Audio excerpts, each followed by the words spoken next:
Hi, I'm Gerbitis, and I'm a massive fan of podcasts like The Moth and Stuff You Should Know, things that are on the calmer side and take a very smart approach to conversations. For The Moth, obviously it's telling stories that people have gone through, and for Stuff You Should Know, it's about talking about facts and interesting studies and all that. I wanted to combine the ideas of those podcasts into a YouTube series that's based around Reddit. Probably primarily AskReddit, but I'm sure there's a few others I'll branch into as I learn about them and read into them. I feel like a lot of comments are either put into horrible YouTube compilations because they're funny or because they're cringy, and I thought it'd be a very cool idea to take comments that are at the top, that are at the bottom, and read them, give credit to the authors, and have it be something calming that you can listen to while you're trying to go to sleep, while you're driving, while you're working. It's something that I know I would like, and that's why I would like to create it. And so today I'm going to be reading a post about 8 days ago on AskReddit, entitled Single Men of Reddit, What Made You Definitely Not Want a Second Date with a Woman You Went Out With? So I'm going to read through some of these, just read some of the sub-comments as well, but I definitely want to mention the authors of all of the main posts. I might not always mention the commenters, but I think it's very important to give due diligence to the people who created the posts, because they're not my stories, and I think it's horrible to try to market them as my own, or at least not give credit to the people who took the time to share those stories. And with that being said, let's just go ahead and get started. This is from M4VIS with 25,000 upvotes. I posted this somewhere else before, but it's relevant here, so I'll repeat it. So I take this girl out to a bar/restaurant, meeting her for the first time after talking on an online dating site. After she orders her food, she drops the bomb. She tells me for the past 7 years, she's been a professional dominatrix. So I'm an open-minded guy, I'm cool with this. She probably has some funny stories, right? Well, she starts telling me these stories, and for the first half hour or so, they're pretty entertaining. Eventually, though, I want to talk about other things. However, anytime I try to change the subject, she immediately brings it back to dudes she's pooped on. It got weird, and I could barely get a word in. She basically didn't take a breath for 3 hours. Again, I'm a really open-minded guy, but there's only so many consecutive stories of ball gags and double-sided dildo butt-fucking a person can take before even the most open-minded person among us starts to feel uncomfortable. At one point, I excuse myself to the bathroom. As I stand up and turn around, she seizes this chance to smack my butt and says, "Your ass looks like a baby pumpkin." I could bounce a quarter off it and get 2 dimes and a nickel. Keep in mind, this lady is a professional. It was crisp and painful. To put this in perspective, I was wearing thick jeans. She hit me in the back pocket, and when I checked myself for damage in the bathroom, there was a clear, fat, red handprint on my butt cheek. Like I could see the lines in her hand. I could have mooned a psychic, and they would have been able to predict her future. So I'm about done with this. We finish the meal and I drive her home while she still babs tales about donkey tail, butt plugs, and toys I've never heard of going in places I wish I hadn't heard. So I pull in her driveway. The second the car goes into park, she immediately grabs my nuts, like specifically targets them. And it wasn't sexy, it was a hostage situation where she had all the power. Then she straight licks the side of my face, chin to hairline, her tongue as big as a Shetland pony. I do not want.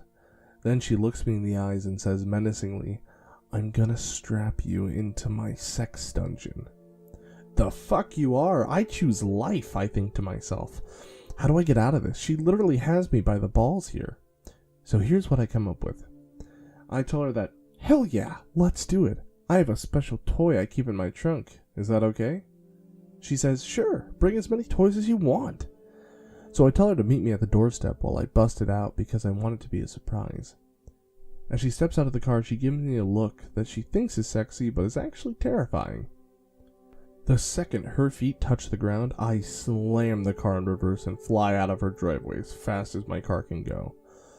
You know how most people pull out of a driveway, switch to drive, then drive off? I did not do that. I did not want that 1 second of switching gears to give her a chance to catch me.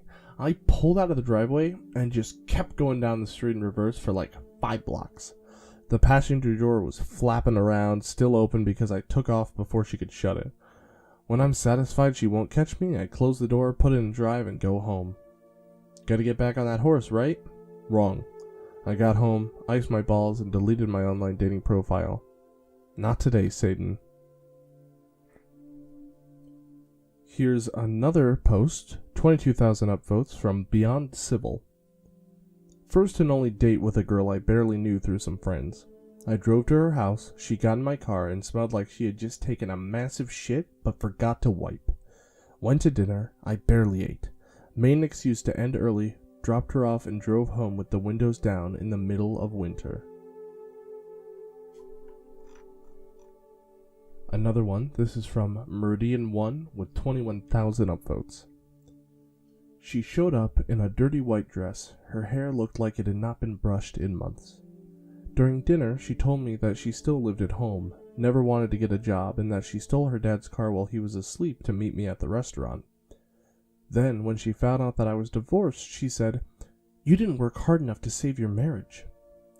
I put down the chopsticks, went and paid, and said, "Nice meeting you," and left.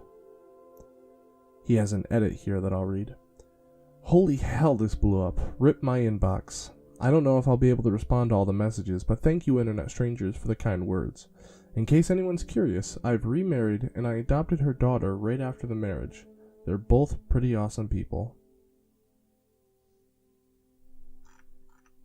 There's another comment down here, shorter one. This is from Mean Elevator with 20,000 upvotes. Went out for coffee. She brought a bottle of vodka and kept topping up her cup. I politely asked her what the deal was, and she said she liked to party. When it was time to go, she fell over and started screaming that I had to help her up. I did, told her to wait right there, and left. Another comment. This is from Palomino Blackwing with almost 20,000 upvotes. She chewed gum through our initial date, which was at a decent Italian place, including a bottle of good white wine. She proceeded to tell me how she had married early, had 2 kids, girls, realized she was a lesbian, left her husband, and took most of his money, lived with girlfriend number 1, left girlfriend number 1 for number 2, ended that, and then realized that, long term, she needed dick, quote unquote. I nope the fuck out of there as fast as I can. And a comment below that is from P.S. Wheating. And he says, on the plus side, it seems that she was fairly good at TLDRs. And someone below him comments, tried lesbianism, dick required? This is another post down a little bit farther. This is from Sauces, SAWSES, with 20,000 upvotes. He says, this one girl told me she was giving me a chance because a mutual friend said I was nice. She was totally out of my league and we both knew it, but she insisted on acting like it was a favor to go out to dinner with me. If she's not actively happy about seeing me, I don't really want to see her either. Bruce_G comments below him, that's a big one for me. I realize that attraction can take time to build, but if they're not excited about date 1 and you get the feeling you'd have to convince them on date 2, what's the point? This is another comment with 18,000 upvotes from Clairvoyant Hayes. When she asked me for my birthday, then proceeded to tell me everything that was wrong with me as a person based solely on my horoscope. This is another one with 16,000 upvotes from Bew Francis Dog, DAWG. I was supposed to pick her up at noon. I got to the house and knocked. She didn't answer. I texted her. She finally responds and opens the door. She says she's sorry she overslept, goes to the freezer, pulls out a handle of vodka, pulls the tomato juice from the fridge, mixes a huge Bloody Mary and drinks it down, makes a second one and says, let's go. The date wasn't that bad, but I just can't roll like that. 2112 Zandu comments below, didn't even offer to make you one? Complete bullshit. I'm inclined to agree. Here's another one from Face-Palm Jedi with 16,000 upvotes even. I arrived at her place and she told me to hop in her car as she just needed to drop something off at a friend's house real quick. It wasn't a friend, it was someone she had an appointment to sell those hot oil infusers and their millions of scents. I sat in a stranger's home for 90 minutes while they smelled them all. She wanted to go to dinner afterwards, and I asked her to please drop me off at the car so I could go home. She had a business to run, quote unquote. Guess it didn't even make it a whole first date. He has an edit below. Holy shit show, this blew up. Number 1, for everyone telling me I should have gotten an Uber/Lyft, this was way before those things existed, which wasn't all that long ago. 2, she was selling Scentsy. 3, I never knew that r/anti-MLM was a thing. Makes sense that it is. I'll have to drop by sometime and say hello. Here's another one. This is from WASQA2 with 15,000 upvotes. I met a girl from my university for dinner one time, and she started the date off by saying she only ate with her hands and didn't use utensils because she's a super taster and can taste the metals they're made of. This wouldn't have been a problem if it were eating finger foods. But of course, it was a problem as I watched her eat a salmon fillet and wild rice like fucking Gollum. This one is a lot farther down. I want to try my best to read some of the lower comments. This is from Zizu, Z-E-Z-U, with 4,500 upvotes. Internet dated for a while. Once went out with a girl that kept talking about her fake ID. I was 23 and she was allegedly 20. Ordered wine and didn't have her ID. Got shitty with the waitress. Asked me to get her a drink. By the end of the date, I wasn't sure if she was even 18. Noped out of that fast. Invited a girl to dinner. Showed up 45 minutes late after texting me a few times saying that she was on the way. But she also showed up with her friend for protection. Okay, I guess. There's a lot of weird dudes out there, and I can have fun with multiple people. I ended up buying dinner for both of them because I'm a rube.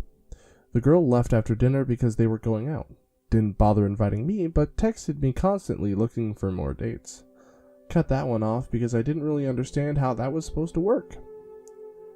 Met a girl at a place she suggested. Cool with me, decent place, but more like a dive bar with food than a dinner place. No big deal, I like dive bars. Turns out she's a regular there and knew everyone who worked there. Okay, she feels comfortable there or something. We go to leave and her car is dead. I jump it, but not before seeing that she's either living in her car or she's a hoarder. Old Cherokee with nowhere to sit besides the driver's seat. One girl kept telling me that I'm saying all the right things, but hoped I wasn't a rapist. I was able to laugh it off the first time, but after 4 or 5, I was offended. Cut dinner off short and told her to have a good night. Luckily, I had cash and left way more than was enough for the hostess. Met a girl I dated for about 3 weeks. First night at my place, she wanted to have sex. I wasn't really ready for that with her because I really liked her. Dumb move? Maybe. Just didn't feel right yet. And I told her that. She started getting rough with my junk and asking me if I was a real man and how a real man would fuck her brains out. It turned angry for another 15 minutes. She played it off and we talked for a while and went to bed. She texted me the next day saying she was disappointed but wanted to give me another chance.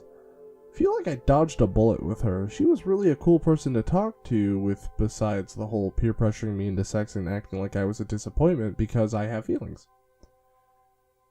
Dated a girl who was a preschool teacher for about 6 months until she realized that she wanted me to act like one of her preschool students while having sex. Could never look at her the same way, which sucks because I couldn't dream up a more beautiful woman. And the whole part where she maybe wanted to fuck one of her students. Met a girl for dinner. She shows up several drinks ahead of me. Drank a bottle of wine at dinner to my 2 beers. Tried to drive her home and she accused me, jokingly, of trying to take advantage of her. Tried to get her a cab and she refused. Drove home plastered. I'm not trying to babysit an alcoholic. I've also had the rest of the stereotypes. Date for free dinner, not over asshole ex-boyfriend, I'm almost definitely a side piece, just looking for friends, quote unquote, projecting her fears onto me or whoever she was trying to get to know and date. Too desperate to date an engineer because of perceived paycheck, wants to change me before knowing me, too cool to online date even though we met on an online dating website, alcoholics, I drink a lot so that's not saying much, sex addicts, that's all they ever talk about, and you name it. I went on so many dates to the same place that the hostesses started keeping track. Sarah, the one I spoke with most often, saw them all. She knew when things weren't going well. She finally stepped out of her role and asked me out with her and her friends to introduce me to someone. I met one of her friends who is now my wife on that outing. The restaurant's owner is a big name in our city, and we use them to plan, host, and cater our whole wedding. Funny how things work out. And those are all the comments I'm going to read today. I want to thank you sincerely if you listened all the way through. I really appreciate that. I hope you like this format. I know I've been on Reddit for years and years now, and I always love reading through them, and I've never really found anyone who does what I'm trying to do, at least in a way that I think is correct. Like I said earlier, the compilations and all of those I don't really like. But I've really enjoyed this, and I hope you guys have as well. If you have any suggestions for subreddits I should read from, or different types of maybe individual users I should read the stories of, I would be more than happy to hear your suggestions. Leave some comments down below. I would really love that. But yeah, once again, thank you guys so much, and I hope to make a lot more of these that you'll enjoy as well. See ya.